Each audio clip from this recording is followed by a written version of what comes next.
appris ça d'Eleni. Cela est la leçon que je n'oublierai jamais car il est pertinent, peu importe les circonstances et les secteurs dans lesquels je vis actuellement. Maintenant, je veux vous parler de la femme politique issue de la diversité, sa réalité ainsi que ses leviers faisant de sa diversité une opportunité hors pair. Qui dit femme politique issue de la diversité dit femme courageuse, femme intelligente, femme pleine d'empathie, femme de jugement, mais également et surtout femme collaboratrice et conciliatrice. Vous vous demandez pourquoi je qualifiais une femme ou des femmes politiques par ces termes. C'est simple. Est issu de la diversité veut dire également est issu d'une minorité, donc issu d'une vie remplie et marquée de discrimination systémique fondée sur notre genre, notre race, notre ethnie, notre religion et j'en passe. Et ça, de la première souffle de notre vie que jusqu'à la dernière souffle de notre vie. Que ce soit à la garderie, à l'école primaire, secondaire, au cégep, à l'université, milieu de travail, secteur de santé et services sociaux, dans la communauté où on vit, dans les services politiques de tout ordre, quand on est de la diversité, on vit quasi quotidiennement la discrimination systémique, le racisme systémique, le sexisme. Et ça par les micro-agressions que par des agressions tout à fait ouvertes, par la haine ouverte. Et réussir à surmonter ces expériences faites d'une femme issue de la diversité, une femme courageuse, une femme intelligente, une femme de jugement et une femme empathique, conciliatrice et collaboratrice, mais également une femme qui a la colonne vertébrale qui se tient ferme, mais également flexible. Mon expérience personnelle en politique m'a fait apprendre quand et comment dire oui et quand et comment dire non, quand partager mon histoire personnelle avec d'autres, et je vous donne un exemple concret. Lors de ma première campagne électorale en 1997, je visitais pour la première fois de ma vie et j'avais déjà, je pense que 44 ans. Alors, pour la première fois de ma vie, je visitais une résidence pour aînés. Arrivé dans la salle, j'ai dû constater que la salle était remplie de personnes blanches, francophones, dont je savais que la très grande majorité avait probablement jamais eu des relations étroites avec une personne issue de la diversité, sauf si ceux et celles qui y travaillaient à titre d'infirmières, préposées aux bénéficiaires ou en entretien. Il n'y avait pas un résident étant d'une personne racisée. Dans ma tête, je me disais, comment je peux établir un lien avec ces gens-là? Comment? Moi, une femme noire, anglophone, avocate de formation et dans la quarantaine, comment je peux tisser un lien avec ces gens-là? J'ai alors pensé de partager quelques informations avec eux, un peu de mon histoire. Le fait que ma grand-mère maternelle d'origine belge, fermière, résidait chez nous pendant mon enfance lorsqu'elle avait des problèmes de santé, que quand j'étais jeune, mes frères, sœurs et moi passaient nos étés à Manitoba sur sa ferme, que j'étais mariée avec un Italien et que nous deux et notre fille unique résidaient dans un 5-plex à Saint-Michel chez mes beaux-parents, italiens avec ma nièce adulte. Alors, vous imaginez, au sous-sol, un des deux appartements occupés par ma nièce la fille de mon beau-frère italien. Au rez-de-chaussée, occupé par mes beaux-parents. En hauteur, 2 appartements, dont une 4,5, des pièces très serrées, moi, mon mari et notre fille. Et on avait la possibilité de passer d'un appartement à l'autre sans devoir sortir de l'immeuble même, parce que l'escalier pour atteindre l'hauteur était à l'intérieur. J'ai tout raconté ça. J'ai raconté que ma fille se faisait garder par ses grands-parents qui lui parlaient en italien et qu'elle répondait en italien. Il la gardait quand j'étais au travail ou que je faisais des conférences ou des activités reliées avec mon travail et que ça arrivait assez souvent que l'un d'eux allait à pied amener ma fille à la garderie, à la maternelle ou à l'école primaire et allait le ramasser, la chercher à la fin de sa journée scolaire. C'était ma belle-mère italienne qui cuisinait souvent les plats pour le souper de ma petite famille. Elle avait appris à ses dépens que je ne maîtrisais pas la cuisine, chose que je ne maîtrise toujours pas. Donc, maintenant, c'est ma fille de 28 ans qui fait la cuisine chez nous pour nous deux. Aussitôt que j'ai commencé à partager ces expériences personnelles de mon histoire, de ma vie personnelle, l'atmosphère dans la salle de ses aînés a commencé à changer. Je sentais que les aînés, les résidents, commençaient à s'intéresser à moi, Marlene Jennings.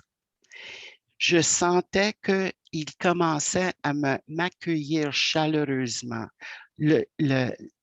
L'atmosphère a commencé à changer complètement. Je voyais les têtes hochant. Je voyais des murmures quand je parlais de mon histoire personnelle. Oui, oui, ben, c'est comme ça chez nous, ou c'était comme ça chez nous.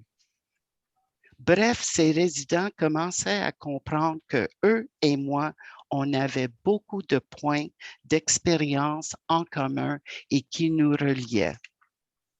Note.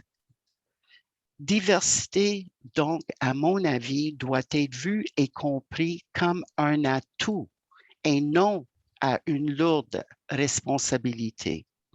En tant que femme, notre expérience de vie peut être résumée à devoir composer continuellement à des défis, au point que notre vivant est le défi.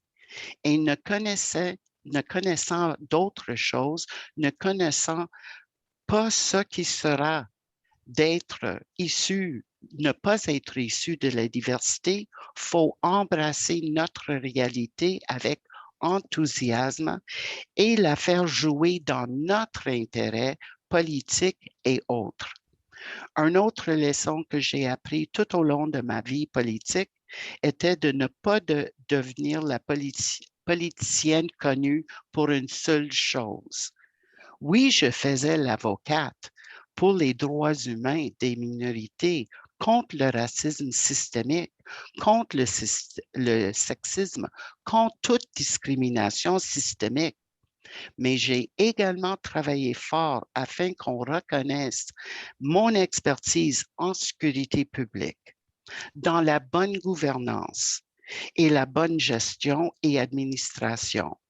Et voilà peut-être la raison qu'en novembre 2019, le ministère de l'Éducation m'a nommée administratrice de la tutelle partielle de la commission scolaire English Montreal. Et la même raison pour laquelle la ministre de la Sécurité publique du Québec, un mois plus tard, en décembre 2019, m'a nommé membre du comité consultatif sur la réalité policière dont notre rapport vient tout juste d'être rendu public cette semaine. Je vous partage ces informations car je crois fermement que ces 2 nominations m'ont été offertes en grande partie à cause de la reconnaissance du public que j'étais un expert en sécurité publique, ainsi que dans les pratiques de bonne gouvernance et gestion. Et le fait que j'étais également une femme noire était vu comme un atout à une expérience déjà et une expertise déjà connue. Je vais maintenant conclure en vous encourageant de voir la vie politique d'une femme issue de la diversité comme étant une belle opportunité, une belle expérience, oui, avec des hauts et des bas, mais qui permettent d'arrondir notre expérience professionnelle et cela dans le bon sens et dans la bonne direction. En terminant, je salue très chaleureusement les organisatrices de cette conférence ainsi que les administratrices.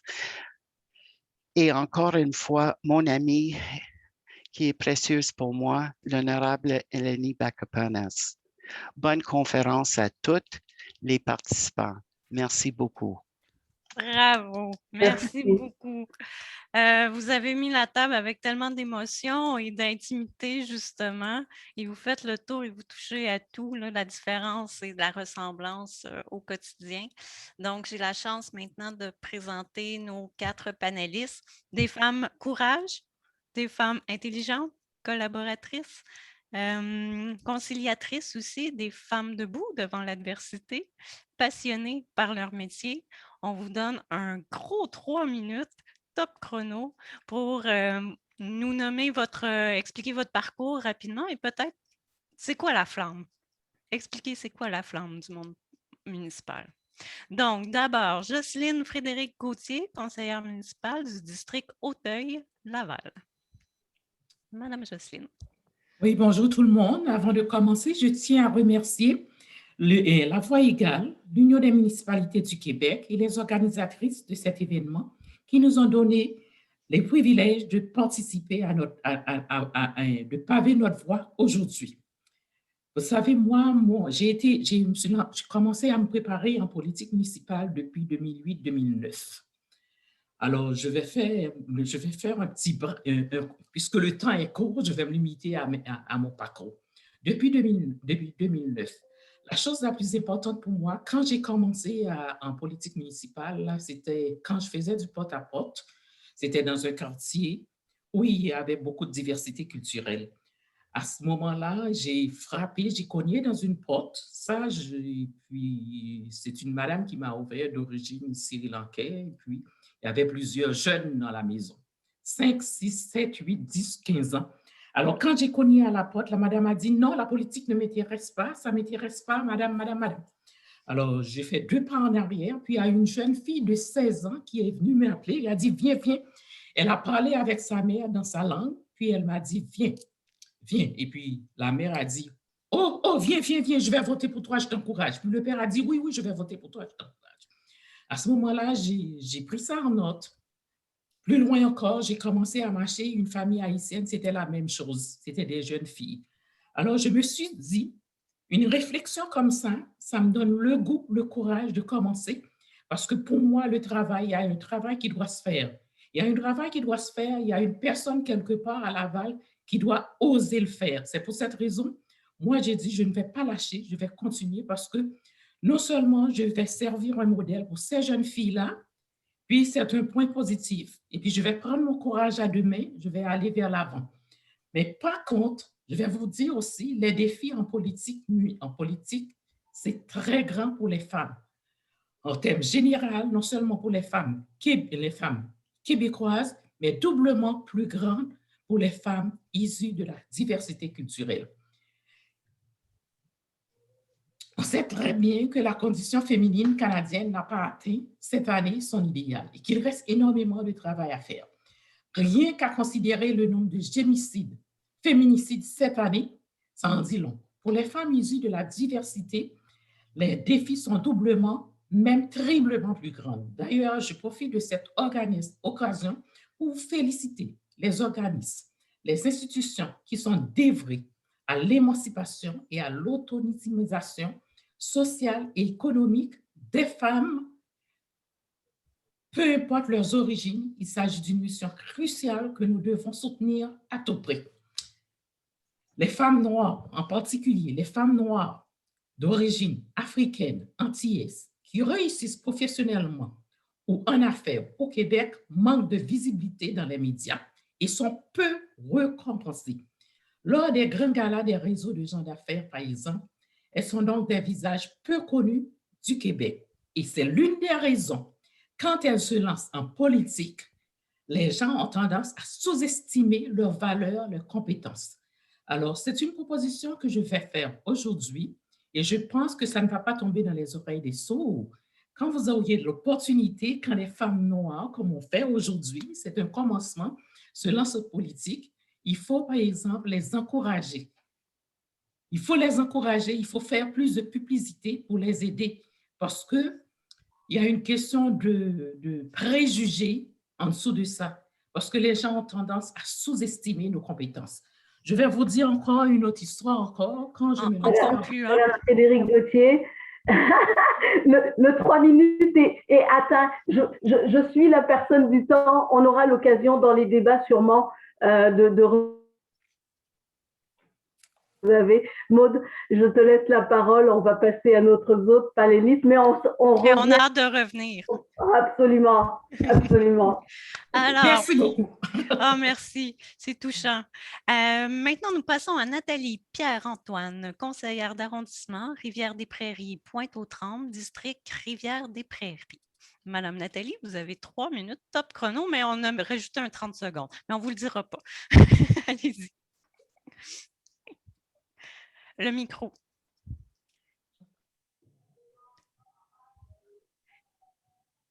Ah, votre son encore. Il faut appuyer sur... Oui, voilà. Alors, excusez-moi, on le ferme pour ne pas créer de vagues, mais voilà. Alors, bonjour à tous et à toutes. Un réel plaisir pour moi d'être là. D'entrée de jeu, j'aimerais bien sûr remercier à voix égale Madame Annick Sangor et bien sûr l'Union municipalité du Québec aussi qui contribue donc à cette belle activité. J'aimerais aussi saluer toutes mes collègues élus qui sont là, notamment nos 2 honorables femmes qui ont pavé le chemin pour nous. Alors, merci beaucoup, Madame Jennings et Madame Bako-Pounos, de votre présence et pour tout ce que vous avez fait. Alors, bon, qui suis-je? Moi, je suis Nathalie Pierre-Antoine, comme vient juste dire Madame Maud. Je suis donc conseillère d'arrondissement dans l'arrondissement Rivière-des-Prairies, Pointe-aux-Trembles. Donc, j'ai le privilège de représenter depuis 2 mandats les citoyens et citoyennes de ce bel arrondissement, de ce beau district dans ce bel arrondissement. Donc, je suis une femme, comme bon nombre d'entre vous. Je suis mère monoparentale d'un grand garçon quand même, d'un jeune homme, je dirais plutôt. Et j'ai un bac en nutrition, une maîtrise en administration publique et je me suis beaucoup investie très jeune dans plusieurs activités, notamment qui tournaient autour des besoins des jeunes et aussi l'aide alimentaire. Et je vous dirais que ce qui m'a amenée en politique, c'est toujours mon désir de pouvoir contribuer. Je suis une personne généralement qui a une opinion, qui aime participer dans des grands débats, améliorer les choses, soit dans son environnement de travail, à l'université, à l'école, etc.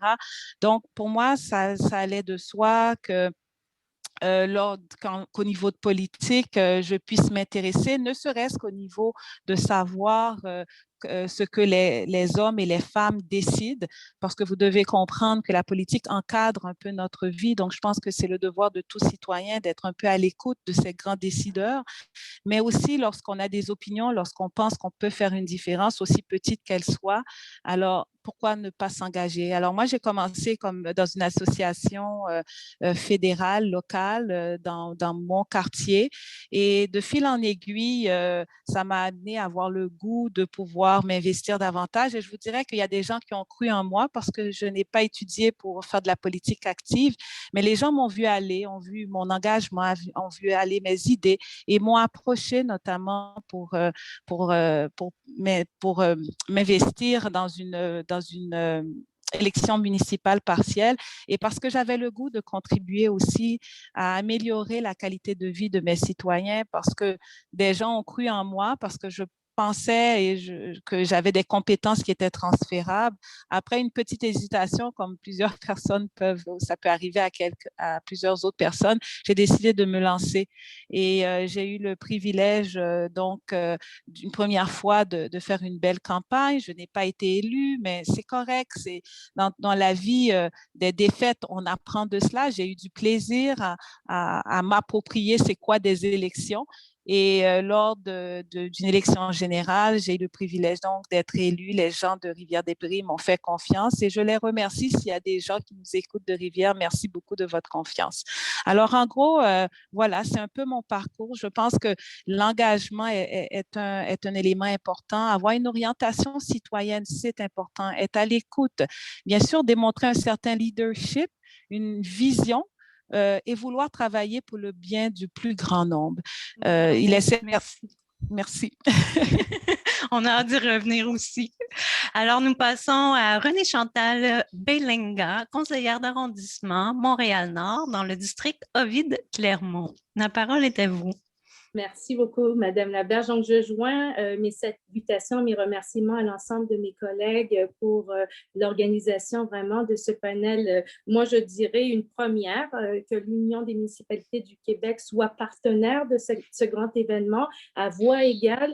On sent qu'il y a un élan très positif au Québec et dans tout l'enjeu de la diversité. Et je tiens vraiment à saluer aujourd'hui cette initiative. Donc, merci également à effectivement nos collègues, Madame Bakopanos, Madame Jennings. Je me retrouve beaucoup en vous dans les enjeux de conciliation travail, famille, et pourtant, nous sommes à Montréal, nous rentrons tous les jours à la maison, mais les défis pour une femme en politique et une femme de la diversité sont d'autant plus exigeants. Je salue également Madame Senghor, qui a fait preuve d'un très grand leadership pour l'organisation de ce panel, qui a su justement être une médiatrice, une leader et apporter cet engagement positif. Également, merci à Madame Laberge d'animer aussi ce panel. Donc, Renée-Chantal Belenga, moi, j'ai un parcours peut-être un peu plus politique. J'ai un bac, une maîtrise en sciences politiques. Je me destinais plus à une carrière en développement international et lors d'une campagne électorale, Parti québécois dans Mercier, donc circonscription du plateau Mont-Royal, le candidat m'a vu aller simplement comme bénévole et m'a invité à faire partie de son équipe. Donc, la piqûre politique a commencé de cette façon-là. Donc, bénévole, je deviens attachée politique. Je deviens la première directrice d'organisation d'une campagne électorale pour le député Turp. Nous avons malheureusement été battus par Amir Kadir. Quand on parle de défaites qui nous forment, c'est également important, mais ça a été une expérience excessivement riche. Et moi, dans mon parcours, je peux vous dire en politique, les alliés ont souvent été aussi des alliés hommes, femmes, de la majorité des mentors politiques ont souvent été ceux qui ont vu le talent et les compétences que je possédais. On arrive souvent, quand on est une femme de la diversité, dans un espace en étant créative, en se demandant si on a la capacité, et souvent ces alliés-là m'ont donné l'élan positif. Après mon passage en politique, plus à titre de conseillère d'attaché politique, j'ai œuvré comme chargée de projet pour des projets en développement de la petite enfance. C'est un dossier qui m'interpelle beaucoup. J'ai été coordonnatrice du développement et des communications pour le regroupement des CPE de l'île de Montréal. Et avec le temps, très, très engagée dans mon quartier à Montréal-Nord, j'ai décidé de faire le saut en politique scolaire, donc à titre de commissaire scolaire. Donc, j'ai œuvré pendant 5 ans comme commissaire scolaire. Là encore, on m'a permis d'occuper de très belles fonctions à titre de vice-présidente du Conseil des commissaires, membre du comité exécutif et de plusieurs autres paliers. Et ça a été un peu le levier qui m'a ensuite amené au palier, je dirais, supérieur, ou en tout cas dans le même arrondissement, donc à titre de conseillère municipale. Donc, je suis très fière d'occuper ce rôle actuellement. Merci. Merci beaucoup, Renée-Chantal. Et maintenant, Régine Apollon, conseillère municipale à la ville de Sainte-Thérèse, dans le district numéro 3, qu'on nomme le district Maurice. Bonjour, mesdames. Régine. Bonjour, mesdames. Je suis très contente d'être ici ce matin. Je me joins à mes collègues pour les éloges et les remerciements aux organisatrices. Un petit clin d'œil à Annick que j'ai découvert. On a de l'ADN commun. Donc, ça a été toute une découverte. Moi, je suis une politicienne par accident. Je ne me destinais pas à ça. Mais mon père en Haïti était très impliqué, même arrivé ici, très impliqué. On a toujours été au fait de la politique locale, internationale et tout ça, mais je ne connaissais pas vraiment la politique municipale. Je me suis toujours investie dans mon milieu, que ce soit scolaire pour les enfants, au sport, le foot, pour les enfants aussi. J'essayais d'aider dans ma communauté, dans ma ville, dans mon quartier surtout. Donc, j'ai été travailleuse autonome très longtemps et je me suis installée, quand mes enfants ont été plus vieux, sont rentrés au secondaire, je me suis installée comme commerçante dans le village, le centre-ville de Sainte-Thérèse et j'ai participé à des consultations citoyennes pour améliorer le milieu. Donc, je crois que c'est comme ça qu'on m'a découvert. J'avais des amis qui siégeaient déjà sur le conseil municipal et on est venu me chercher. J'ai été très surprise. Je me suis demandé qu'est-ce qu'on voulait, pourquoi. Et je me suis aperçue en discutant avec mon mari aussi et ma mère, qui est une sage conseillère, que je me suis toujours investie et je ne me considère pas, non pas comme une politicienne de carrière, mais comme une entremetteuse, une facilitatrice, une oreille bienveillante. Et j'ai toujours fait ça toute ma vie avec mes amis étudiants, à l'école, à l'université, dans le voisinage aussi. Donc, après plusieurs journées de réflexion, j'ai décidé de me lancer. J'écoutais Mme Jennings parler tout à l'heure et sa réalité ressemblait beaucoup à la mienne. Parce que la réalité de la politique municipale, où il y a des campagnes électorales municipales en région, c'est pas la même chose que à Montréal. Donc, je dirais que 98% des portes auxquelles j'allais cogner étaient de la majorité. Les 2%, souvent, c'est des gens que je n'avais jamais vus et pourtant j'habite ici depuis 23 ans. Donc, et je me suis aperçue que les gens étaient assez réceptifs. Et une grande partie de mon électorat, justement, c'est des personnes âgées dans une résidence. Et moi aussi, ma première sortie que j'ai faite avec Madame, notre mairesse Sylvie Surprenant, qui nous regarde, bonjour Sylvie, c'était justement dans cette résidence-là. Et comme Mme Jennings, j'ai parlé de ma mère, j'ai parlé de mon éducation, j'ai parlé de l'esprit familial et communautaire des Haïtiens. Donc, les gens ont été très réceptifs et même il y a des gens qui essuyaient leurs larmes. Donc, la différence, c'est pas un appui des communautés qui m'a fait élire, mais c'est vraiment que j'ai su aller chercher les choses qui nous ressemblent beaucoup.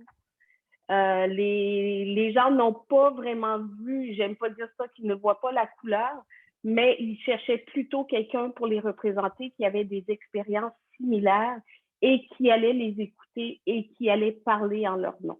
Donc, c'est ce que j'ai retenu beaucoup là, de ma campagne électorale, de ma jeune carrière de politicienne. C'est extraordinaire. On arrive à la section, on a 3 thèmes, on a 10 minutes par thème. On fait un tour de table, on va essayer à chaque question. Peut-être qu'on va enlever des questions, on verra comment on le sent, puis avec le temps qui s'en va. L'idée, c'est de faire le plus grand parcours possible, donner aux femmes qui sont avec nous et qui pourront réécouter aussi plus tard sur le web cette entrevue-là, le plus d'idées possible pour leur donner le goût de se lancer. Donc, pour rentrer plus en profondeur, on invite à voix égale à faire un volet 2, 3 et 4, mais aujourd'hui, on vous invite à répondre rapidement. Le premier thème, c'est la femme en politique. Si je vous pose la question, la diversité, est-ce que c'est un défi ou une opportunité? On a eu la réponse de Mme Jenny, mais vous, qu'en pensez-vous? Est-ce que vous aviez le même regard ou autre chose? Donc, Mme Jocelyne, est-ce que vous voulez répondre? Là, je vous ai pris en ordre de présentation, mais si vous voulez lever la main, je vais suivre ça aussi. Oui, en effet. Je trouve, par exemple, être de minorité visible ou bien aller en politique, c'est une opportunité, je pourrais dire, positive, parce que ça aide beaucoup. J'écoutais Mme Jennings parler aussi, ouais, dépendamment où on frappe. Parce que nous autres, n'oublions pas, par exemple, la société québécoise sait très bien que la communauté, les personnes issues des communautés culturelles sont très sensibles, ont une culture qui se rapproche un peu à eux, puis ils sont très à l'écoute. Moi, ce qui m'a aidé, par exemple, moi, j'ai dans un secteur, d'ailleurs, je tiens à les remercier de m'avoir fait confiance pour 2 mandats, les citoyens d'Auteuil, c'est parce que c'est une forte majorité de personnes et de Québécois de souche. Alors, quand je me suis présentée devant eux, je les écoute, je les regarde dans les yeux, alors j'ai pris ça en note. Puis, une chose encore, je restais toujours moi-même. Alors, par exemple, ça a marché. Puis d'autant plus aussi, c'est un atout en plus parce que quand j'ai été en 2013, il y avait 9 hommes. J'étais la seule femme d'origine ethnique qui se présentait dans le district et j'étais la seule à être élue. C'est parce que c'était la façon de se présenter, la façon de parler avec les gens, d'être à l'écoute, dire oui, qu'est-ce que je peux faire? Moi, quand j'arrive, je dis comment ça va? Comment je peux vous aider? On va travailler ensemble. Je ne fais jamais de promesses. Je dis, on va travailler ensemble. Je suis prêt pour vous écouter. Ne vous en faites pas. Je vais vous laisser ma carte. Si vous avez quelque chose, n'hésitez pas à parler avec moi. Vous savez, par exemple, mon fils a été à telle école. Et vous savez, par exemple, ma soeur a été travaillé avec une madame. Je n'ai pas envie de vous interrompre, par contre. Oui, vous je savez, comprends. C'est ça, par exemple. C'est une façon, ça prend une approche beaucoup plus conviviale. C'est pour cette raison, je m'excuse, qu'on dit les femmes font la politique autrement et différemment. OK, oui, merci. Et en restant authentique. Ça, c'est universel. Je pense qu'on a tous ce réflexe-là de rester soi-même. Madame Nathalie, opportunité ou défi? Avec le micro, c'est toujours mieux. J'oublie toujours mon écho. Écoutez, pour moi, c'est un atout. Je le vois comme ça. Je suis une femme issue de la diversité. J'en suis fière. Et lorsque je me présente aussi comme représentante de toutes les personnes. Il est certain que des gens issus de ma communauté voient en moi une personne, une référence. Juste pour vous expliquer, parfois, ils m'interpellent sur des dossiers où que je n'ai c'est pas du tout dans mon champ de compétences, mais parce qu'ils me considèrent comme étant leur élu. Alors, à ce moment-là, je me fais le devoir si je ne suis pas en mesure de répondre à leurs questions, au moins de les référer. Alors, pour moi, c'est important que nos instances décisionnelles, notamment nos conseils municipaux, soient à l'effigie de la représentativité de la population. Plus d'un tiers des personnes à Montréal sont des gens racisés. Donc, il est normal, à mon avis, qu'au niveau du conseil municipal, on se retrouve aussi avec une certaine représentativité. C'est vraiment un enjeu. C'est tout à fait un enjeu et je vous dirais que au-delà du fait que, bon, oui, aux dernières élections, on a obtenu la parité, mais c'était une parité qui est quand même fragile. La diversité, on ne l'a pas encore obtenue en termes de représentativité. Alors, c'est un travail de longue haleine et je pense que c'est lorsqu'il y aura autant de femmes issues de la diversité qui vont se présenter à la porte des partis ou qui décideront elles-mêmes de prendre leur bâton de pèlerin et d'aller en élection, je pense que tôt ou tard, on atteindra cette représentativité parce que la population est rendue là. La population est ouverte à élire des gens qui ne sont pas nécessairement de Québécois souches. La preuve est grande. Nous sommes tous ici issus de la diversité et nous avons été élus par des gens de notre communauté, mais surtout aussi des gens de d'autres communautés et très grandement des gens issus de la société québécoise. Vous êtes des réussites, ça c'est certain. Renée Chantal, défi ou levier? Et un levier sans conteste, c'est évident que je suis représentante d'un district qui est à plus de 34% issu des communautés noires. Donc, c'est une diversité excessivement importante en termes de communautés noires, mais également communauté maghrébine, communauté d'accueil, c'est sûr, québécoise majoritaire et italienne. Je dirais que c'est un levier, mais aussi, je crois que ce qui fait que nous démarquons également, ce sont nos idées. J'ai souvent été considérée comme une personne qui avait la capacité de mobiliser, d'avoir un leadership et surtout d'avoir une vision claire. Et je crois que pour tout électeur, de savoir quand on nous interpelle, qu'on a une vision, qu'on est prêt avec fermeté à faire valoir des enjeux de notre district et de nos électeurs, je pense que c'est un élément de confiance de plus qui fait que dans notre espace politique, on se démarque. J'ai également dans ma communauté une proportion importante de femmes chefs de famille, donc tous les enjeux de conciliation travail-famille, etc. Je travaille beaucoup avec des comités citoyens et de citoyennes également. Donc, c'est sûr que notre sensibilité aussi par rapport à ces enjeux-là et la façon dont on porte les réalités des femmes aussi influence beaucoup plus nos politiques municipales. Donc, pour moi, ça reste un levier autant parce que je suis une femme, mais également autant parce que je fais partie d'une diversité donc africaine d'origine. Voilà. Excellent. Régine, pour vous, défi, Bon, levier? Donc, moi, encore une fois, c'est une différence de milieu aussi. Sainte-Thérèse, l'électorat est très différent. Donc, ça a été un défi. Premièrement, j'y ai pensé beaucoup pour l'équipe quand ils m'ont approché de savoir est-ce que vous voulez vraiment, j'ai posé la question, est-ce que vous voulez vraiment avoir une femme noire dans votre équipe?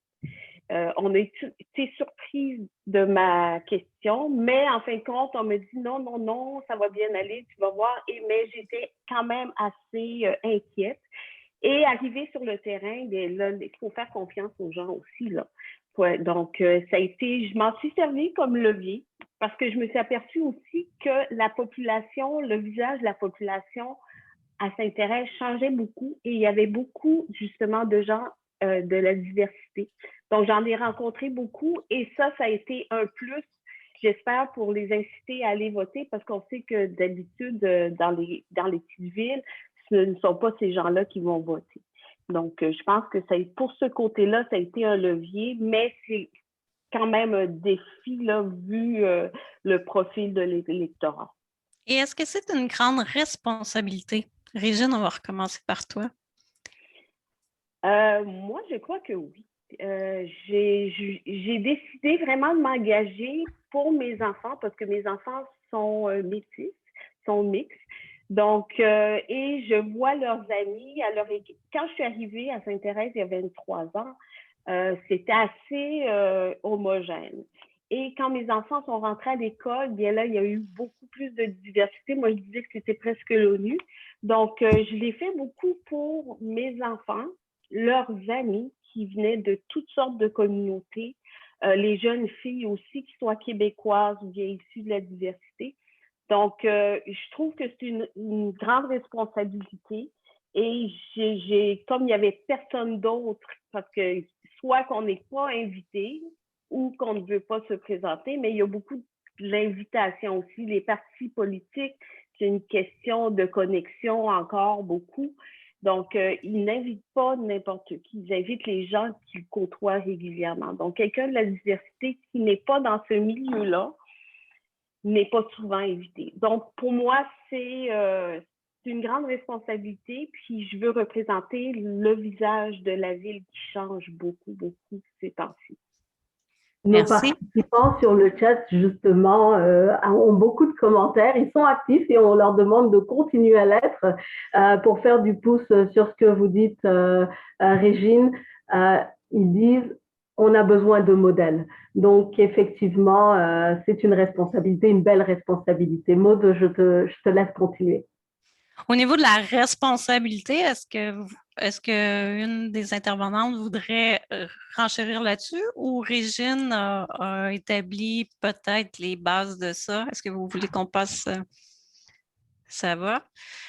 Concernant les modèles, là, comment on peut faire pour améliorer la cause? On sait que, vous savez, à la Commission Femmes et Gouvernance, on sait statistiquement que la chose qui fait le plus avancer, qui va convaincre le plus une candidate de se lancer, c'est un modèle positif. C'est une femme qui a réussi, qui va expliquer c'est quoi la politique, qui va en parler les yeux brillants, puis qui va dire, vas-y, on te fait confiance.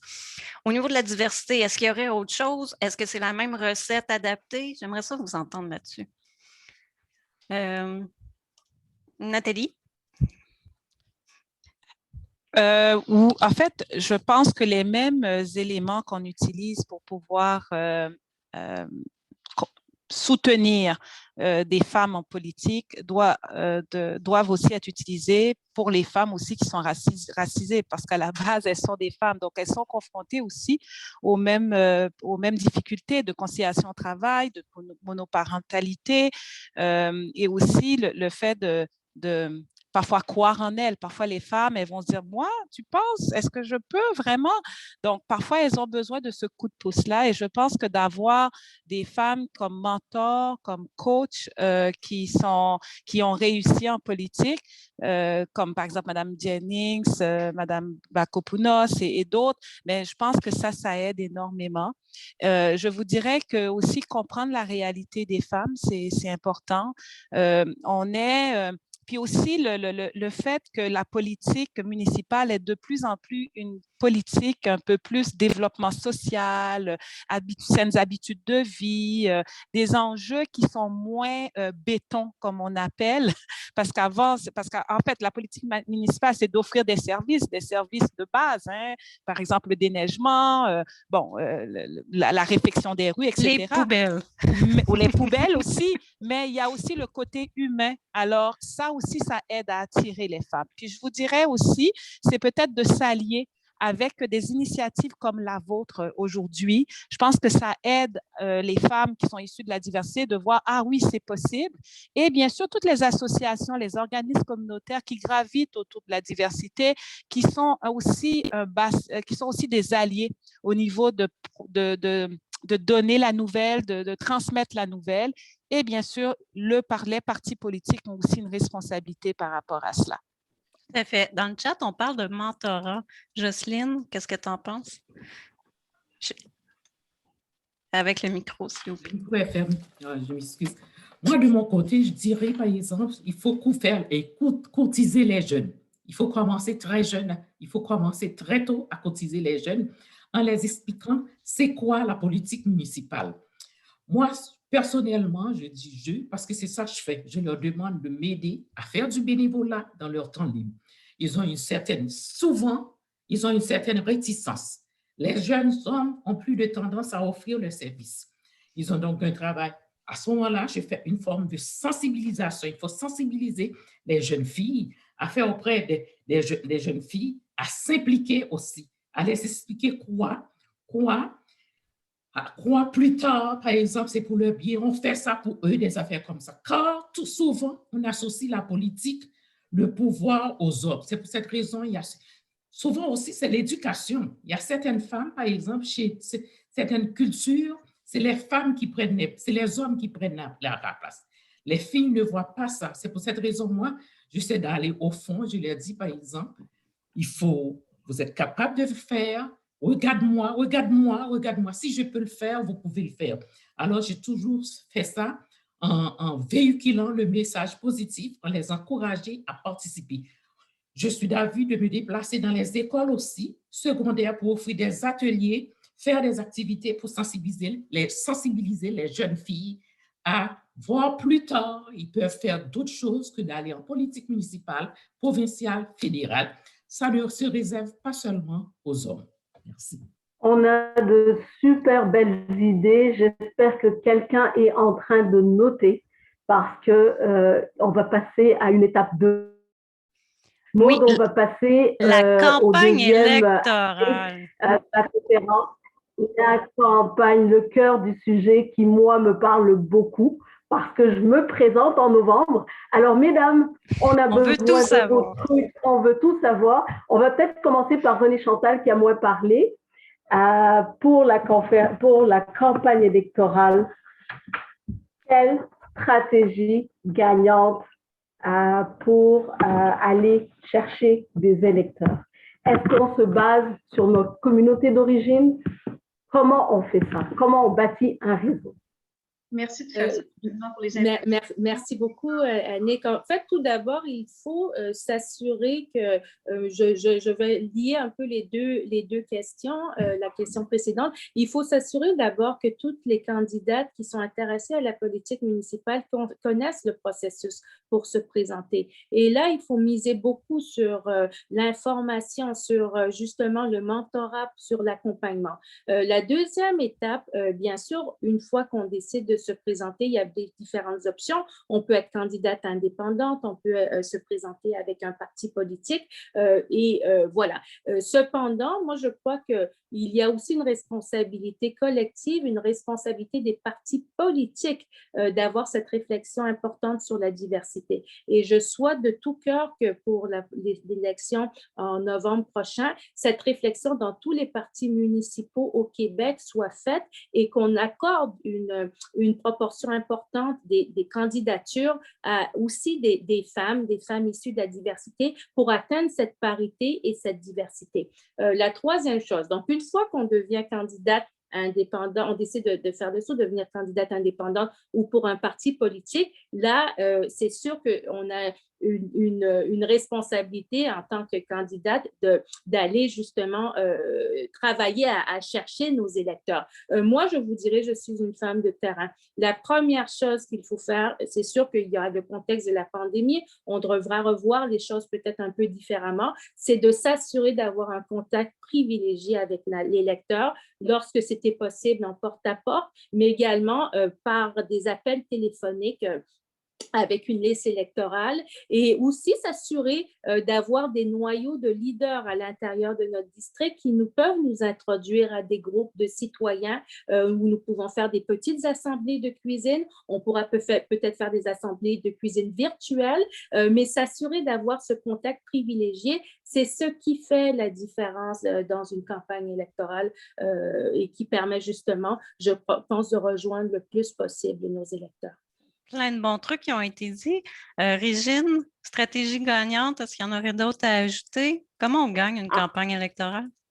Justement, moi aussi, c'est la proximité avec les citoyens. Il faut aller les voir, il faut vraiment les engager, leur parler pas comme une politicienne, mais comme un citoyen, un voisin. Donc, moi, j'ai été très chanceuse parce que l'équipe dans laquelle je suis est très soudée. Donc, on a eu des mentors, les organisateurs et tout ça, on n'était pas laissés à nous-mêmes. Donc, il y avait une cohérence dans l'esprit. Et puis, pour intéresser les gens, je pense, les jeunes femmes issues des communautés à s'impliquer, il faut démystifier la politique municipale qui, je crois, est complètement différente de ce qui se passe au provincial et au fédéral. Donc, les gens sont un peu craintifs.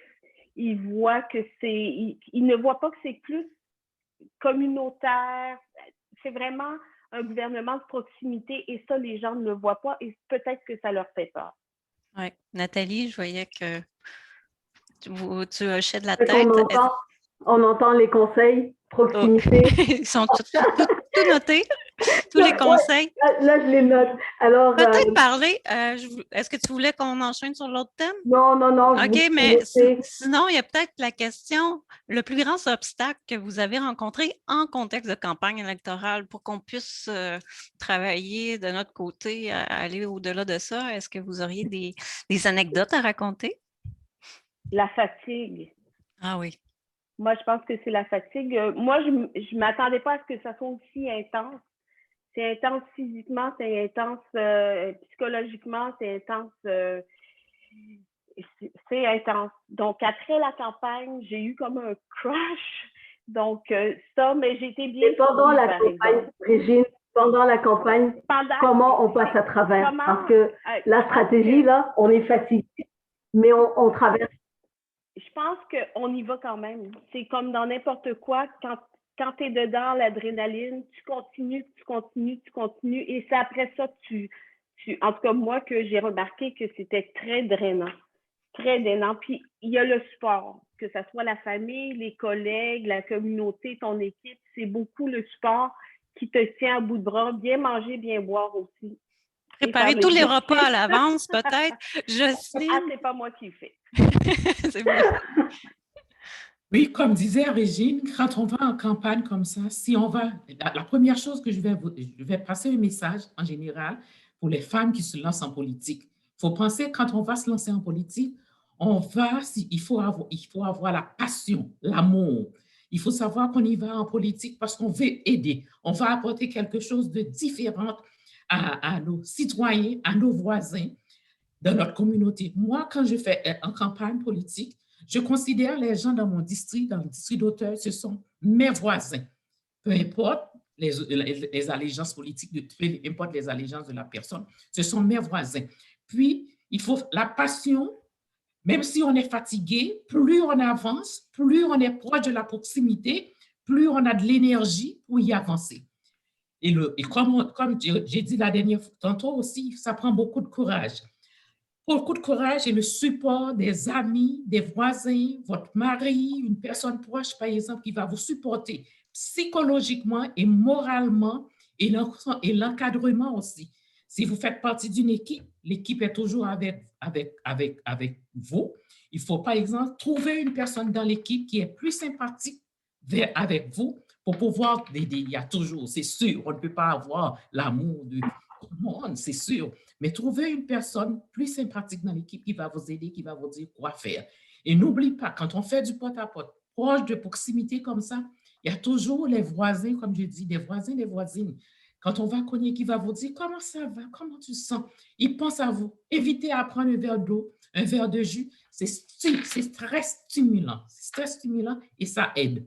Peut-être qu'on va pouvoir les accepter. Là, le contexte épidémique commence à nous donner une campagne porte-à-porte. Oui, ça commence. Oui, excusez. René, Chantal, les fameux réseaux sociaux, ce qui nous permet de glisser aussi sur le troisième thème, les réseaux sociaux, comment on les gère en campagne électorale? Moi, je vous dirais que dans ma carrière de politicienne, d'élue, les réseaux sociaux sont excessivement importants. Ils me permettent justement de transmettre des informations stratégiques, d'être en interaction directe avec des citoyens qui, normalement, n'appelleraient pas la conseillère. C'est plus protocolaire, etc. Donc, les réseaux sociaux m'ont beaucoup aidé à garder une proximité, à transmettre de l'information, mais il y a effectivement des défis à ces réseaux lorsqu'il y a des enjeux plus spécifiques. Ça peut devenir parfois plus harassant pour une politicienne ou une personne publique de suivre aussi ces éléments-là. Moi, je vous dirais, je me suis concentrée, ce n'est pas le cas de tous, sur un seul réseau parce que je n'ai pas la capacité d'être au fait de tout ce qui se passe. Ça me prendrait beaucoup trop de temps. Donc, un réseau qui me permet de rejoindre au maximum mes concitoyens, mais qu'il faut absolument le suivre régulièrement parce que, bien sûr, parfois il y a des commentaires, parfois il y a des défis, mais c'est un outil intéressant, mais il faut s'assurer qu'on est capable de le gérer régulièrement pour éviter parfois des commentaires ou des défis à ce niveau-là. Et on parle de Facebook ou Twitter? Moi, j'utilise essentiellement Facebook. Oui. Est-ce que les autres, c'est la même stratégie, un en principal, en tout cas, un réseau, moi, de ce que j'ai remarqué quand j'ai fait un peu de recherche, Nathalie, Pierre-Antoine n'est pas très présente ou très active sur les réseaux sociaux. On peut lui demander pourquoi. Absolument. Intéressant. Nathalie. Ça dépend qu'est-ce qu'on veut dire par être très active, mais effectivement, je ne suis pas nécessairement quelqu'un qui, à la minute près, à l'heure près, va nécessairement soit tweeter ou faire du Facebook. Je choisis qu'est-ce que je poste, si je peux utiliser ce anglicisme, et je choisis comment je le poste. Moi, j'évite, et ça c'est mon choix personnel, des dossiers de polémique, parce que souvent, les gens vont… Tu sais, je ne veux pas polariser les gens. Moi, j'utilise mon Facebook vraiment à titre informatif. Donc, je leur fais part des informations qui touchent mon arrondissement. Je peux aussi les questionner parfois sur ce qu'ils pensent ou s'ils avaient à choisir un lieu, quel lieu choisiraient-ils ou qu'est-ce qu'ils pensent de cela? Mais j'évite, c'est vraiment par parcimonie que j'utilise ça parce que je ne veux pas me retrouver à gérer des conversations, etc. Donc, pour moi, c'est vraiment information, leur faire part aussi des événements que je fais ou pas que du moins dans lesquels je participe. Et puis, voilà. Donc, moi, j'évite les sujets polémiques et je fais aussi une distinction entre ma vie privée et ma vie au niveau politique. En fait, je vous dirais que j'ai un Facebook et j'utilise un peu le Twitter parce que je suis en politique, parce que autrement, je ne suis pas certaine que je serais sur ces réseaux-là. C'est un mal nécessaire, à mon avis. Mais ça peut gober énormément de temps et ça empêche aussi parfois le contact humain. Parfois, derrière ces réseaux, les gens peuvent se permettre n'importe quoi, ce qu'ils ne se permettraient pas nécessairement face à face. Alors oui, c'est un outil important. Oui, c'est un outil, surtout dans le contexte de la pandémie, qui va être important, hyper important. Mais je pense qu'il faut aussi parfois se déconnecter et ne jamais oublier que la politique, c'est sur le terrain aussi que ça se joue. Et le contact humain. On entend et on rebondit parce que ça veut dire que vous avez été élu, vous faites de la politique et ça fonctionne sans pour autant être très présent sur les réseaux sociaux. Régine Apollon aussi n'est pas quelqu'un de très présent sur les réseaux sociaux. Est-ce que stratégie choisie ou… Je vais être brève. Je suis surtout sur Facebook, je ne suis pas sur Twitter. J'ai mon Facebook personnel, j'ai mon Facebook professionnel et je suis encore en réflexion pour mon Facebook pour politique parce que le contexte aussi, ici, on a un contexte particulier. Les gens sont vraiment, comment je pourrais dire ça pour être poli? C'est pas civil. Les gens sont impolis, les gens attaquent personnellement et tout ça. Et avec la carte de la race qui s'ajoute à ça, je suis pas sûre si je veux exposer mes enfants, mes amis, ma famille à ça. Parce que il y a des gens qui sont quand même assez douteux, qui sont sur les réseaux. Parce que dans la ville, il y a des pages où ils parlent de la ville et tout ça, et certaines pages cherchent à, disons, bâcher l'administration qui est en place. Donc, les gens s'en donnent à cœur joie et ils nomment des gens. Donc, je ne sais pas si je veux exposer ma famille, surtout ma famille à ça, et je n'ai pas vraiment de temps à perdre à répondre à ces gens-là. Et alors, malheureusement, il faut leur répondre. Régine Apollon, au fond, ce que j'entends, vous n'utilisez pas les réseaux sociaux. Fait que votre stratégie, vous, pour aller rejoindre vos citoyens, c'est quoi? Est-ce qu'on va sur le terrain? Le parti va avoir sa page sur les réseaux sociaux. Je pense que ça va être une page de parti. Il y a certains conseillers du parti qui ont leur page et qui ont le temps de l'alimenter et de répondre de façon intelligente. Je ne suis pas sûre que moi, personnellement, j'ai le temps de le faire et j'ai le temps de répondre de façon très intelligente et très stratégique à ces gens-là qui pourraient s'immiscer dans ma page. Donc, le parti a la page, mais on parle aux gens, on les appelle, on était sur le terrain. Là, ça va changer avec la pandémie. Là. On était sur le terrain, mais le Facebook, oui, c'est un outil, mais moi, personnellement, ce n'est pas l'outil que je privilégie. Parfait. Maude, je vais me permettre, tu es ma co-animatrice, mais avec une expérience accrue en politique. Et toi, tu es présente sur les réseaux sociaux. Veux-tu nous donner un petit conseil, vite, vite? Et après, je te laisse la parole. On n'est pas censé mettre… non. Mais moi, c'est un contexte complètement différent parce que ma municipalité, elle est toute petite. C'est plus petit qu'un arrondissement de beaucoup. Là. Donc, j'ai 5600. Je suis aussi préfète de ma MRC, mais je suis très présente au niveau local, un peu moins au niveau régional. Puis pour moi, c'est le contact direct à la population. Je pense que c'est René Chantal qui disait ça. on m'écrit, on ne me téléphonera pas, on n'ira pas, on ne viendra pas cogner à la porte de l'hôtel de ville, mais on va me texter les poubelles ne sont pas passées ou je veux n'importe quoi. Là. Ou félicitations, le parc est magnifique, je viens de recevoir de la visite, on est allé jouer, puis on est super content. On a des messages aussi très positifs. Donc, pour moi, c'est comme un bottin téléphonique de tous mes citoyens, mais aussi mon journal aux citoyens, parce que mes médias ne parlent pas vraiment beaucoup de Sainte-Martine. Donc, ça m'a fait ça m'a permis d'exister sur les réseaux sociaux et c'est ma carte de visite. Souvent, on dit « Ah, Maud est partout ». Ben non, c'est pas que je suis partout, c'est parce qu'à chaque fois que je fais quelque chose, je mets une photo sur Facebook. C'est ça. Mais ça joue, ça teinte. Ouais. Fait que oui, c'est important, mais dans ma communauté, on est tellement serré que je ne vis pas les dérapages parce qu'on sait qu'en ce moment, dans le contexte pandémique, il y a eu des dérapages importants. L'Union des municipalités du Québec, par ailleurs, se mobilise vraiment sur le dossier des réseaux sociaux. C'est monté au provincial. Il y a des choses qui se font, il faut réagir.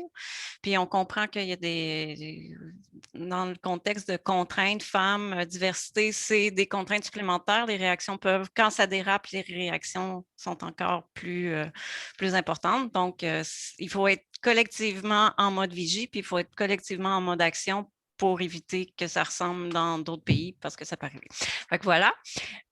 On le sait, on sait qu'on avait une petite vidéo, on avait une petite pause d'une dizaine de minutes. Je pense qu'on arrivait à ça. Annick, je pense que c'est ce que tu voulais me dire aussi. Exactement. C'est excellent. Donc, on va passer à notre petite vidéo. On a des messages de femmes très aspirantes qu'on tient à remercier. Juste avant de partir la vidéo, vous invitez, si vous avez les questions, par la suite, on fait le tour de toutes les questions. Si on a à fusionner certaines questions, on va revenir, mais c'est le moment vraiment de prendre le temps d'écrire les questions. C'est maintenant. Dans le chat.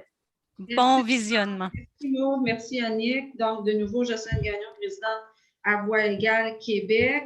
On va passer aux petites vidéos parce que c'est important. Il y a des femmes politiques qui ne pouvaient pas être avec nous, mais ils ont pris la peine de faire une vidéo pour nous. Donc, on a 4 vraiment bonnes interactions et je pense que vous allez aimer. Je sais que je vous pousse un peu. On est 10 minutes en retard sur l'horaire, donc on va être obligé de raccourcir la pause de questions. En bas d'écran, vous avez Q&A dans votre écran. Vous pouvez poser des questions là. Et ensuite, Maud et Annick pourront y répondre. Malheureusement, Maud et Annick, vous allez avoir seulement 5 minutes pour la période des questions. Et on va devoir raccourcir les remerciements. Vraiment désolée. Les remerciements, de toute façon, vont être à l'écran également à la fin pour s'assurer qu'on ait le temps pour Mme Bacopanos également à la fin. Donc, je suis désolée de vous compresser, mais il faut. Donc, Iman, je vais te demander de lancer la première vidéo.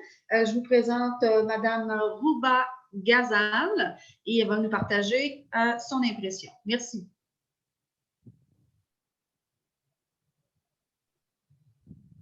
Je suis députée de Mercier.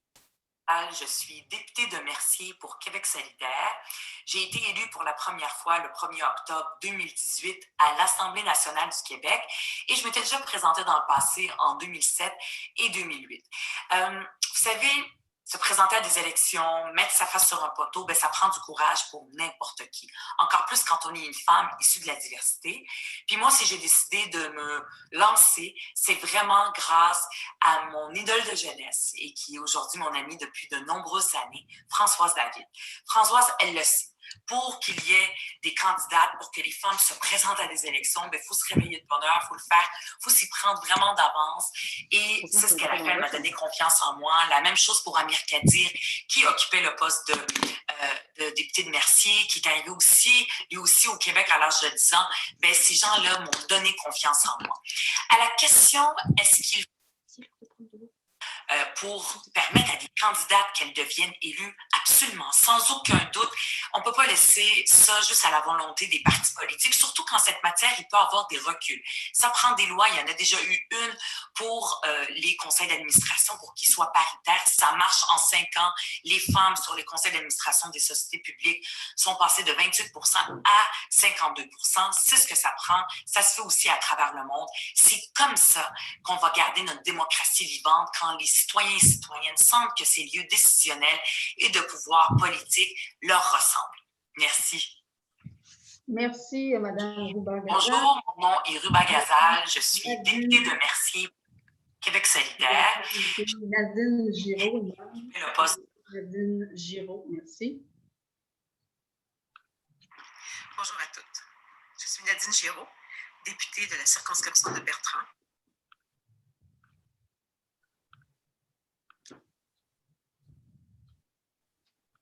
Circonscription de Bertrand. Ministre des Relations internationales et de la francophonie, ministre de l'Immigration, de la francisation et de l'intégration et ministre responsable de la région des Laurentides. Je vous souhaite une excellente conférence sur le thème de la parole aux élus issus de la diversité. Un thème qui me rejoint inévitablement. D'emblée, je vous remercie pour cette occasion de prendre la parole. Je suis convaincue qu'à chaque fois qu'on s'exprime, on a la possibilité d'encourager d'autres femmes à s'impliquer et à rendre notre démocratie encore plus représentative. Quand je me suis présentée en 2011, on m'avait dit « Nadine, c'est la première fois qu'une femme se présente dans le comté et une femme noire, ça ne marchera pas. » J'avais répondu « C'est pas grave, je vais leur montrer que je suis la meilleure et je vais gagner. » Je suis parvenue, grâce à mon équipe, beaucoup de travail et beaucoup de détermination à gagner, effectivement. Puis je vous confie que de toute façon, j'ai toujours abordé mes défis professionnels avec le même niveau d'énergie. On ne va pas se leurrer. L'ascension d'une personne issue d'une minorité visible peut en soi poser des difficultés supplémentaires. Mais c'est toujours possible. À chaque fois qu'on y parvient, on contribue à rendre ça encore moins difficile pour les femmes qui nous suivent et qui vont tenter leur chance par la suite. Puis là-dessus, je tiens à être très claire. Il faut tenter sa chance. Je vais le répéter. Il faut tenter sa chance. Si on ne prend pas notre place, il n'y a personne qui va nous la donner. C'est à nous de définir notre avenir. Au cours de ma carrière, comme plusieurs femmes, j'ai souvent entendu des commentaires du style « On sait bien, elle est là parce que ça prenait une femme, ça prenait une minorité visible. » Je ne veux surtout pas banaliser ce genre d'attitude, mais je sais combien ça peut être blessant. Mais à mes yeux, ça n'avait aucune importance. Moi, je me disais, moi, je sais que je mérite ma place, puis vous allez arriver à la même conclusion que moi dans quelques temps. Sur une note encourageante, mon arrivée au Conseil des ministres, elle, a été complètement différente. Jamais je n'ai senti qu'on me faisait un traitement spécial, négativement ou positivement. Je me suis sentie simplement comme une personne reconnue pour ma compétence. Puis je remercie les femmes qui ont su briser les plafonds de verre avant nous. Puis j'espère qu'un jour, bientôt, composer un Conseil des ministres paritaire ne sera plus un défi ou un tour de force, parce que ça sera devenu la normalité. La normalité d'avoir la parité chez les candidats, candidates et chez les élus. Je suis toujours un peu dérangée de constater que les candidatures féminines sont encore et toujours moins élevées que les candidatures masculines. Seulement 31% des candidatures aux élections municipales de 2017 étaient féminines, tandis que les femmes représentent 50% de la population. Si on parle des femmes issues de la diversité, évidemment, c'est encore beaucoup moins. C'est pour cette raison que ma collègue, ministre des Affaires municipales et de l'Habitation, André Laforêt, a lancé la campagne « Je me présente » avec un volet exclusivement dédié aux femmes. L'objectif, c'est d'attirer des candidates compétentes, les accompagner et démystifier les mythes qui perdurent. Ce n'est pas nécessaire d'avoir étudié en politique ou d'avoir travaillé dans le milieu. Il faut simplement avoir à cœur la communauté, avoir envie de contribuer, avoir envie de participer à construire un avenir meilleur. Mesdames, votre talent, nos idées, votre énergie, tout ça a une grande valeur. Il est essentiel que les conseils municipaux soient représentatifs de notre société. Faisons-nous confiance. Merci. Merci, Mme Giraud. Donc, maintenant, nous vous présentons Mme Jennifer Macaron.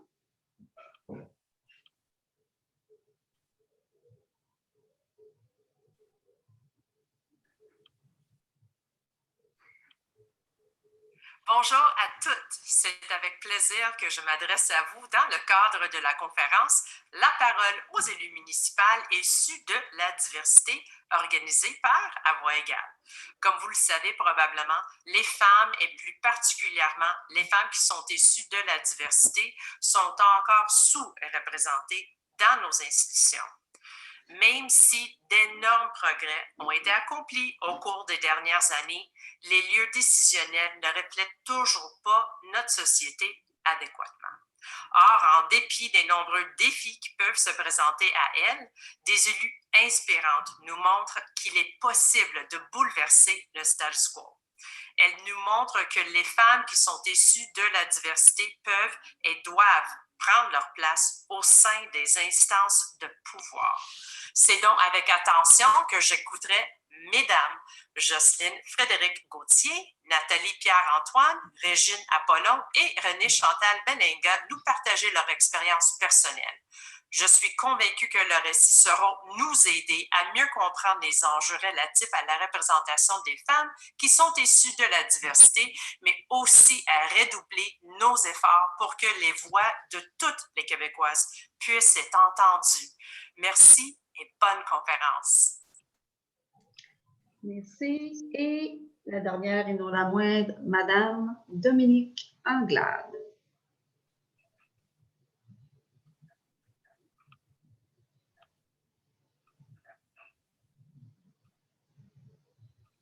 Alors d'abord, félicitations à toutes les personnes qui organisent la conférence À voix égale.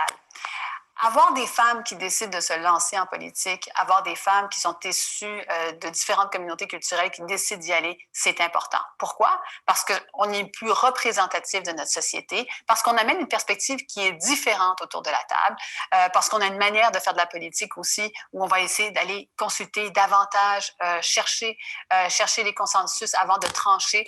Alors, il y a quelque chose de très positif qu'on amène. Et moi, j'ai un souhait, c'est qu'on ait plus de femmes qui soient élues au niveau municipal, au niveau provincial, au niveau fédéral. Il faut qu'on encourage les gens à se lancer en politique. Alors, toutes celles qui ont intérêt, parce que je pense que la première chose qui est importante lorsque l'on veut se lancer en politique, là, est-ce que tu as envie de le faire? Est-ce que ça vient te chercher? Est-ce que c'est quelque chose que tu te dis, je vais le faire? C'est sûr que je vois plein d'inconvénients, mais j'ai vraiment envie. Bien, si tu as vraiment envie de le faire, là, bien, parle-en avec les gens autour de toi, parle-en avec des gens qui le font. Venez voir des gens qui ont été élus, allez discuter avec eux des avantages, des inconvénients de ce qu'ils en ressortent de leur expérience, parce que c'est ça qui va permettre aussi pour vous de prendre la bonne décision. Alors moi, je vous encourage à considérer la chose.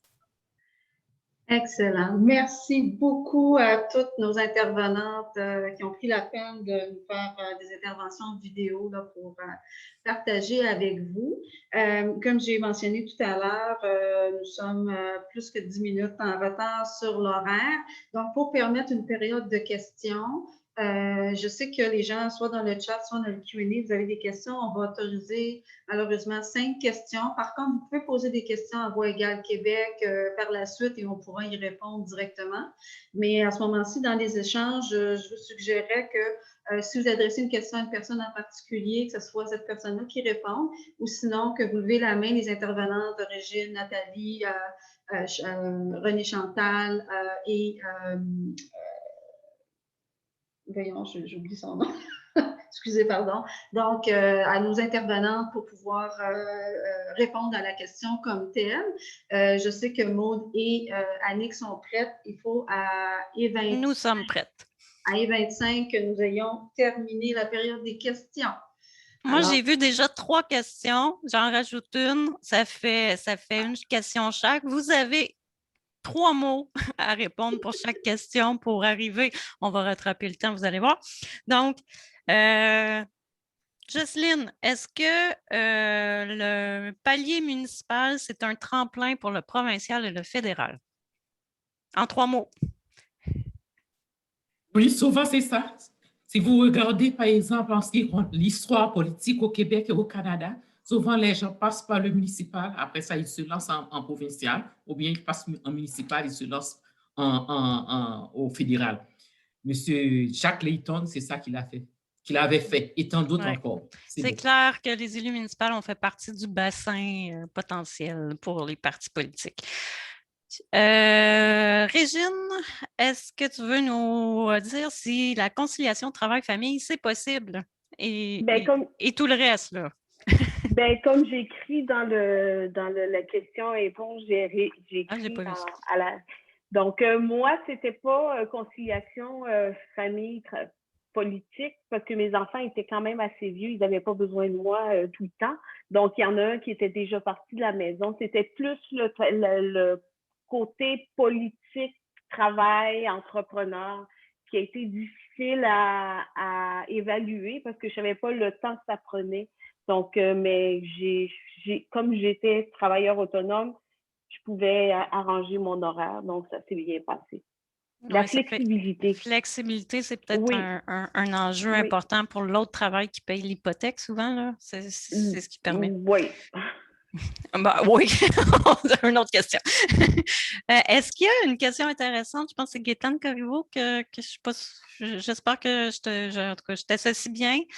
G. Corriveau, ça doit être Gaétane. Est-ce qu'il y a un réseau de soutien et pour partager des expériences pour les femmes élues municipales issues de la diversité? Est-ce qu'il y a comme un réseau privé sur lequel vous pouvez échanger? Sinon, qui veut le partir? René Chantal? C'est une excellente question. Effectivement, il faudrait le partir d'une façon plus formelle. C'est un défi qu'on vit. Écoutez, moi, j'ai ma collègue Nathalie, on a d'excellentes relations. On ne vient pas de la même formation politique, mais d'excellentes relations, on s'entraide, etc. Mais c'est un défi qu'on a effectivement d'avoir des espaces où on peut partager, consolider aussi des expériences. Et moi, je pense à la grandeur des municipalités du Québec. Donc, on devra y réfléchir d'une façon beaucoup plus formelle. Merci pour cette question pertinente. Gaétane, c'est parti. On va en avoir bientôt.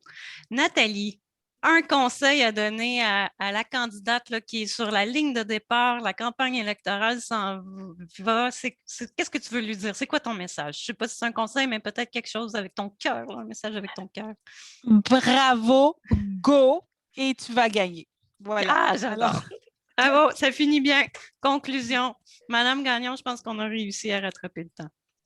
Parfait. Bien, merci tout le monde. Donc, on va passer à la section remerciements et tout de suite après, l'honorable Eleni Bakopanos, présidente à voix égale nationale, va nous adresser quelques mots. Donc, je vous invite à prendre en note toutes les intervenantes que nous avons eues aujourd'hui.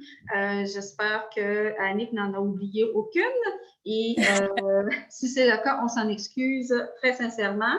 Et je laisse la parole à Maude et à Annick pour quelques petits mots et ensuite Élénie. Merci. Je vais me permettre de parler avant Maude parce que j'aimerais vraiment remercier toutes les personnes qui sont présentes ici. Donc, panélistes, l'honorable Marlène Jennings, l'honorable Eleni Bakopanos, Jacinthe à voix égale, les panélistes, Maude. Maude, je n'ai pas de... Je t'aime beaucoup. Oh, on s'aime, c'est beau. Alors qu'on ne se connaît pas tant que ça, hein? C'est juste la chimie. Pour une longue histoire courte, et ça va faire un lien avec les réseaux sociaux, on parle d'instantanéité et de facilité de contact. Maude, je l'ai contactée avec un messenger et elle m'a répondu. Et depuis lors, on se parle comme si on se connaissait depuis toujours. Alors, merci beaucoup à chacune et chacun de vous qui êtes présents aujourd'hui. J'espère, c'est lancé, que c'est une première et que ce ne sera pas une dernière. À voix égale, on vous met la pression. Le temps a été court, on a beaucoup de questions qui ne sont pas répondues. On espère qu'on aura d'autres espaces d'échange et de partage entre élus, entre futurs élus et entre toute personne qui s'intéresse à la politique. Alors, merci énormément. Je suis vraiment très comblée aujourd'hui parce que l'idée est venue du fait que je me lance en politique. Je vais être candidate et je suis candidate aux élections municipales. Et ça prenait d'entendre des femmes inspirantes avec lesquelles j'aurais pu plus connecter parce qu'on a des choses spécifiques en commun. Donc, on est issus de la diversité et de l'immigration. Donc, voilà. Merci énormément. À très bientôt, j'espère. C'est génial. Le réseau, hein, c'est le réseau. Puis le réseau entre femmes, il ne faut pas le sous-estimer. On peut faire des miracles. Donc, c'est ça, l'authenticité aussi. Hein, on a senti l'intimité, l'authenticité. Donc, à voix égale, c'est à votre tour de conclure, mais de nous annoncer le prochain chapitre. Madame Eleni. Oui, merci. Maud et Annick, excellente. Merci beaucoup. Vous avez mis beaucoup de travail. Je sais, Annick en particulier a mis beaucoup de travail pour s'assurer le succès de cet événement. Aux panélistes, je vais vous dire, vous êtes passionnante, vous êtes audacieux, vous êtes courageux, vous êtes authentique, vous êtes inspirante et vous êtes très travaillante. C'est ça que ça prend. Et je vais vous dire que quand on rentre dans la politique, et nous sommes les premiers, comme j'étais, vous avez une grosse responsabilité à votre propre communauté, mais à la société en général de réussir, et vous avez réussi. Vous avez réussi et vous, en même temps, vous avez changé la politique par votre présence. Le fait que vous êtes dans la politique est changée. Je vous souhaite beaucoup de succès dans la prochaine campagne électorale municipale qui s'en vient. Et je sais que vous allez continuer de changer le monde et de changer la politique. Merci à tous les participants. Merci à Justine qui a fait un excellent travail. Elle a travaillé très fort en arrière de la scène aussi au niveau de la technologie. J'aimerais aussi, au nom de tous les directeurs nationaux, remercier aussi notre directrice Eleanor Fast et aussi Imam qui était au projet technique aussi avec Jacine. Et je vais vous dire à toutes les femmes qui veulent se présenter dans la politique, comme c'était déjà dit, go, go, go. Et aussi, je veux remercier l'Union des municipalités, MOD, parce qu'il nous a aidé aussi à promouvoir cette activité. Merci à tout le monde. Bonne journée. Et si vous avez besoin des conseils, allez-vous en consulter chacune de ces merveilleuses femmes qui se présentent dans la politique. Bonne journée à tout le monde. Beau travail d'équipe. Merci. Et bonne journée tout le monde pour tous nos invités aujourd'hui. Merci encore. J'espère que vous avez apprécié la portion webinaire de cette rencontre. Nous avons enregistré la rencontre comme telle. Donc, elle sera disponible sur le site À Voix égale dans quelques semaines, on espère, et ainsi que la présentation, donc les documents de support que vous avez vus à l'écran seront également disponibles. Nous vous invitons à consulter le site web québec@equalvoice.ca, également notre page Facebook ou sinon le site À Voix égale ou Equal Voice national où tous les chapitres y sont représentés pour avoir plus d'informations sur notre organisation. Merci encore de votre participation. Merci à nos deux animatrices. Merci, ma grande amie Eleni, pour ce temps encore une fois que tu nous donnes. Merci à toutes les invités, toutes les présentatrices qui nous ont vraiment partagé. Merci à tous et à toutes d'avoir posé des questions. Pour ceux et celles qui n'auraient pas répondu des questions, vous pouvez nous envoyer vos questions à québec@equalvoice.ca et nous y répondrons le plus rapidement possible. Merci et bonne journée. Merci. Ah, c'était beau, hein?